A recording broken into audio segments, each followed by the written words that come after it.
तो ये मौलाना अरशद मदनी के बयान पर बवाल बढ़ता जा रहा है। कांग्रेसी नेता और मुस्लिम धर्मगुरु उनके बयान का समर्थन में उतर आए हैं। मौलाना मदनी के बीजेपी के नेता सवाल खड़े कर रहे हैं।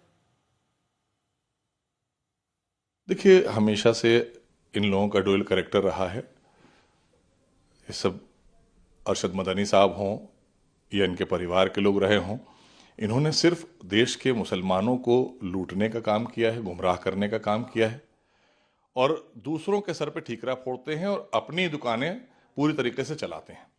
All India Muslim personal law board किसका फायदा कर दिया, पूरे देश के मुसलमानों का क्या हश्र किया इन लोगों ने। हाँ, मैं सपोर्ट करता हूँ। इसलिए आजम खान ने डुप्लीकेट पैन कार्ड, परमानेंट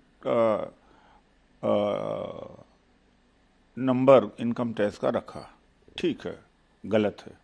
यहाँ तो प्राइम मिनिस्टर की फर्जी डिग्री है। यहाँ लाखों वोटर्स हैं जिनका डुप्लीकेट वोटर्स हैं, लाखों आधार हैं, उनको भी जेल भेजा गया। तो अब जैसे अल-फलाह यूनिवर्सिटी है, मैं मानता हूँ कि कोई गया गुप्त रूप से टेररिस्ट एक्टिविटीज किया है, उसको क्षमा नहीं करना चाहिए, टेररिज्म को क्षमा नहीं करना चाहिए। लेकिन पूरी यूनिवर्सिटी को टारगेट नहीं कर सकते ना, बंद कर दे यूनिवर्सिटी, ये नहीं कर सकते। टीवी पर बैठकर या कैमरे के सामने हम ये तो बोलते हैं कि साहब हमारे साथ ये जुल्म हो रहा है। जैसे कांग्रेस के लिए सामने, कांग्रेस के वक्त में आप सड़कों पे निकलते थे, लाखों लाखों लोग रामलीला मैदान में इकट्ठा करते थे। आज क्यों नहीं निकल रहे? हमारे जितने भी पेशवा हैं, जितने भी रहनुमा हैं, इन तमाम को आना चाहिए सामने, सड़कों पे निकलना चाहिए ताकि हम अपनी बात को रख सके। किसानों के खिलाफ एक कानून आया, सरकार लेकर आई, वो सड़कों पर निकले, उन्होंने अपनी शहादत दी, कई सौ मुसलमान किसान शहीद हुए और अंत ये हुआ कि वो तीनों बिल जो है वापस लेने पड़े सरकार को।